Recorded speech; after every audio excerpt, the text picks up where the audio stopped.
अस्सलाम वालेकुम, your watching chemistry with वैस हकीम। और अब हम स्टार्ट करने वाले हैं 10th केमिस्ट्री। और 10th केमिस्ट्री का चैप्टर नंबर 1 आज हम पढ़ेंगे, जो है केमिकल इक्विलिब्रियम।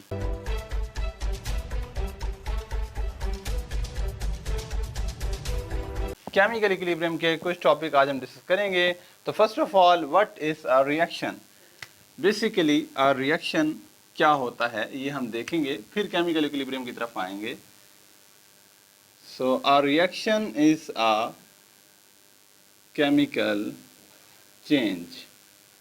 रिएक्शन क्या होता है जी? रिएक्शन होता है केमिकल चेंज। अगर एक केमिकल चेंज हो रहा है तो उसमें कुछ चीज़ों में चेंज आ रहा होगा। एक एग्जांपल लेते हैं। फॉर एग्जांपल, आपने हाइड्रोजन गैस का रिएक्शन करवाया आयोडीन के साथ, तो इसमें आपके पास एक केमिकल चेंज आएगा और आपके पास बनेगा हाइड्रोजन आयोडाइड। ये एक रिएक्शन है। इस रिएक्शन में दो चीज़ें हैं। एक है आपके पास रिएक्टेंट्स जो कि रिएक्ट कर रहे हैं और एक नई चीज़ बना रहे हैं। तो जो रिएक्टिंग स्पीशीज होती हैं उन्हें बोलते हैं reactants. So these two are reactants. और रिएक्टेंट्स रिएक्ट करके जो नई स्पीशी बना रहे हैं वो आपके पास होती है प्रोडक्ट। आपने देख लिया, केमिकल रिएक्शन में दो चीज़ें होती हैं, एक रिएक्टेंट्स और दूसरे प्रोडक्ट्स। रिएक्टेंट्स वो स्पीशीज होती हैं जो रिएक्ट करती हैं, और प्रोडक्ट्स वो स्पीशीज होती हैं जो उनके रिएक्ट करने से बनती हैं। अब केमिकल रिएक्शंस की क्या टाइप्स होती हैं? केमिकल रिएक्शंस की दो टाइप्स होती हैं। फर्स्ट ऑफ ऑल हमारे पास हैं इरिवर्सिबल रिएक्शन, एंड सेकेंड हमारे पास होंगे रिवर्सिबल रिएक्शन। तो पहले देख लेते हैं कि इरिवर्सिबल रिएक्शन क्या होते हैं। The reaction in which reactants react to produce product and products do not react to produce reactant। ऐसे रिएक्शन जिसमें रिएक्टेंट्स रिएक्ट करके प्रोडक्ट तो बना दें, लेकिन प्रोडक्ट फिर रिएक्ट करके रिएक्टेंट ना बनाएं। तो इसको डिफाइन कैसे करेंगे? इन विच, सिंपली मैं लिख देता हूं, देखें, रिएक्टेंट्स रिएक्ट करेंगे, प्रोडक्ट बनेगा। In which product do not react, इसमें प्रोडक्ट रिएक्ट करके रिएक्टेंट नहीं बनाते। एग्जाम्पल लेते हैं, हमारे पास हाइड्रोजन गैस का ऑक्सीजन गैस के साथ आप रिएक्शन करवा दें in the presence of platinum. इसको हीट करेंगे तो आपके पास एक वाटर मॉलिक्यूल बन जाएगा। And this reaction is irreversible reaction, क्योंकि इसको आप रिवर्स नहीं कर सकते। इसमें प्रोडक्ट रिएक्ट करके रिएक्टेंट नहीं बना सकते। इसमें वाटर मॉलिक्यूल रिएक्ट करके hydrogen gas and oxygen gas produce नहीं कर सकते। So this reaction is an irreversible reaction. And come towards reversible reaction. So what is a reversible reaction? Reversible reaction इसका उलट होगा। रिवर्सिबल रिएक्शन एक ऐसा reaction होता है in which product can react product in which product can react to produce reactant। ये एक ऐसा रिएक्शन होगा जिसमें प्रोडक्ट रिएक्ट करके क्या बना रहे होंगे? रिएक्टेंट्स बना रहे होंगे। इसकी एग्जांपल आपके पास ये वाली एग्जांपल है। देखिए यहाँ पर क्या हो रहा है, hydrogen and iodine, both of these two are reactants. ये दोनों रिएक्ट कर रहे हैं और आपके पास एक प्रोडक्ट बन रहा है विच इज 2HI। अब देखें, ये रिएक्टेंट्स रिएक्ट करते हैं, प्रोडक्ट बनता है। ये प्रोडक्ट फिर रिएक्ट करके क्या बना रहा होता है? Reactants. So this reaction is reversible reaction. अब रिवर्सिबल रिएक्शन में आप देखें तो दो तरह के रिएक्शन हो रहे हैं। एक, रिएक्टेंट्स रिएक्ट कर रहे हैं, प्रोडक्ट बन रहा है, फिर प्रोडक्ट रिएक्ट करके क्या बना रहा है? रिएक्टेंट। तो इसलिए हम इसको यूं बोल सकते हैं कि एक तो हमारे पास इसमें क्या है, H2I2, यानी रिएक्टेंट रिएक्ट कर रहे हैं, प्रोडक्ट बन रहा है। इसको बोलते हैं forward reaction. Forward reaction is a reaction in which reactants react to produce product. और ये रिएक्शन आपके पास लेफ्ट टू राइट चलता होता है। And right to left reaction कौन सा चल रहा है? Reverse reaction. रिवर्स रिएक्शन में क्या है? प्रोडक्ट रिएक्ट करते हैं और क्या बनाते हैं?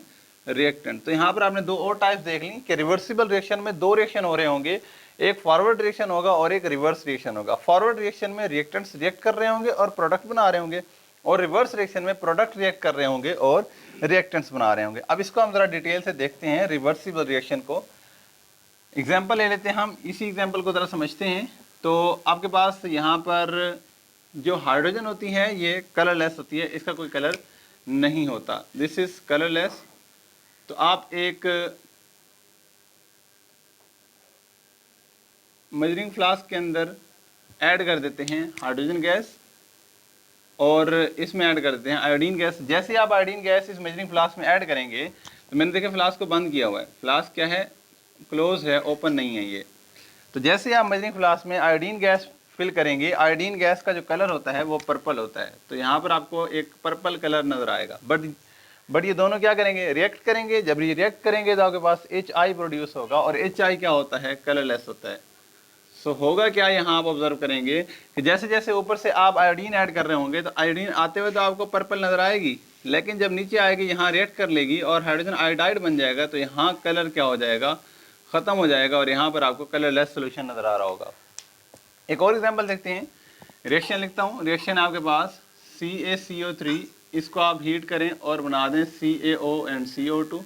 अब आप एक काम क्या करते हैं कि आप एक फ्लास्क लेते हैं और इस फ्लास्क में ये रिएक्शन आप करवा रहे हैं। इस फ्लास्क में आपने क्या ले लिया, CaCO3, आप इसको हीट कर रहे हैं नीचे से जब आप इसको हीट कर रहे होंगे तो यहाँ पर देखें CaCO3 को आप इस फ्लास्क में हीट करेंगे तो CaCO3 जब हीट होगा तो CaO यानी कैल्शियम ऑक्साइड प्रोड्यूस होगा और कार्बन डाइऑक्साइड प्रोड्यूस होगी। अब ये फ्लास्क ऊपर से ओपन है तो ये कार्बन डाइऑक्साइड क्या हो जाएगी, यहाँ से एस्केप आउट हो जाएगी, ये कार्बन डाइऑक्साइड यहाँ से निकल जाएगी। जब ये कार्बन डाइऑक्साइड यहाँ से निकल जाएगी तो ये रिएक्शन इसी डायरेक्शन में चलता रहेगा, बैकवर्ड नहीं आएगा। मैंने बैकवर्ड लिखा है लेकिन बैकवर्ड नहीं आएगा, जस्ट फॉरवर्ड डायरेक्शन में चलता रहेगा और जितना CaCO3 होगा, जितना कैल्शियम कार्बोनेट होगा, सारे का सारा डीकम्पोज हो जाएगा और आपके पास प्रोड्यूस हो जाएगी कैल्शियम ऑक्साइड और कार्बन डाइऑक्साइड सारी एस्केप आउट हो जाएगी। लेकिन अब जरा हम इसको जरा पॉसिबिलिटी चेंज करते हैं। आप क्या करते हैं, एक ऐसा ही बीकर लेते हैं और उसी को नीचे आपने हीट ही करना है। जैसे इसको आप हीट कर रहे थे, इसको भी क्या करेंगे, बीकर कह रहा हूँ फ्लास्क लेंगे, इसमें आप CaCO3 ले लेंगे, इसको भी आपने क्या करना है, नीचे से हीट करना है।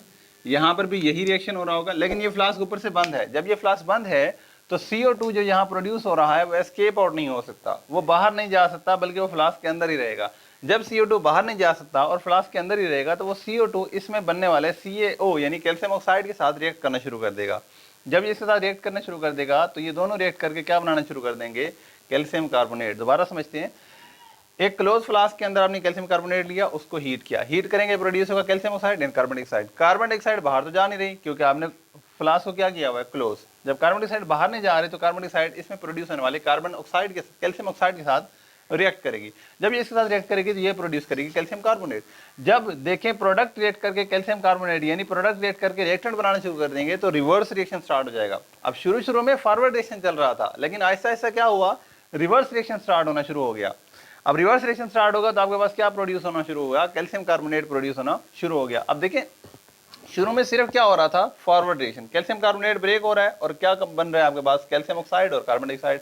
फिर कैल्शियम ऑक्साइड और कार्बन डाइऑक्साइड ने कंबाइन होकर क्या प्रोड्यूस करना शुरू कर दिया, कैल्शियम कार्बोनेट।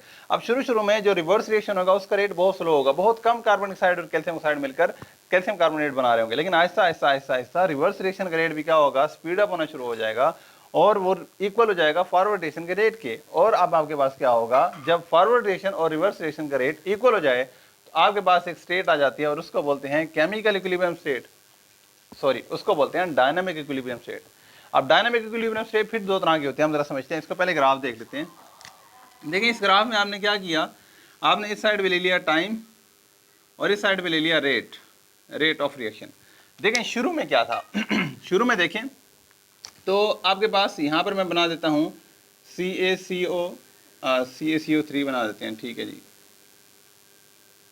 शुरू में CaCO3 का जो रेट था वो ज़्यादा था, CaCO3 डिकम्पोज हो रहा था और आपके पास बन रहा था CaO एंड CO2। नीचे मैं बना देता हूँ CaO एंड CO2।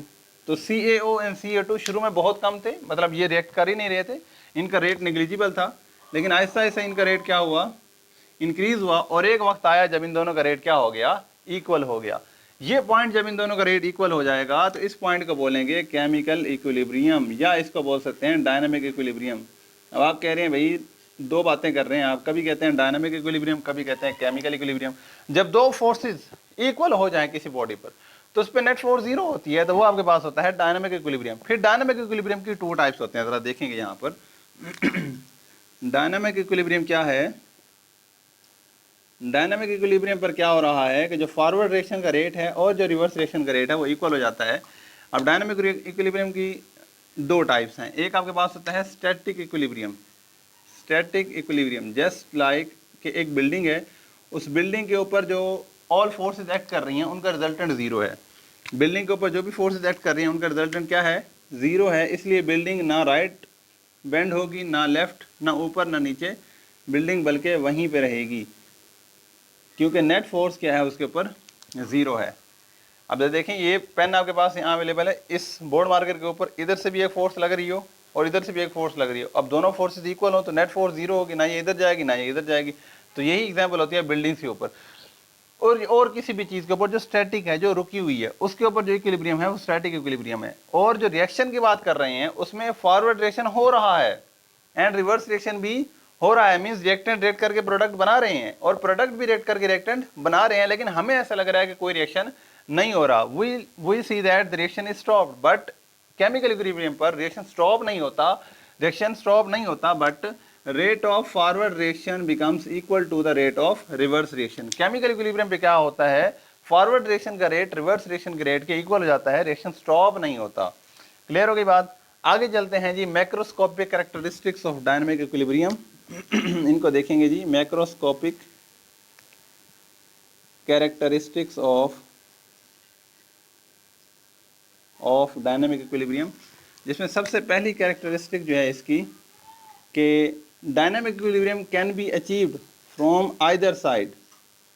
ये आप किसी भी साइड से क्या कर सकते हैं, अचीव कर सकते हैं। रिएक्टेंट वाली साइड से भी इसको अचीव कर सकते हैं और प्रोडक्ट वाली साइड से भी इसको क्या कर सकते हैं, अचीव कर सकते हैं। एंड सेकंड इसकी जो आपके पास कैरेक्टरिस्टिक्स है, dynamic equilibrium can be achieve only in close system. देखिए इस एग्जांपल को दोबारा देखते हैं।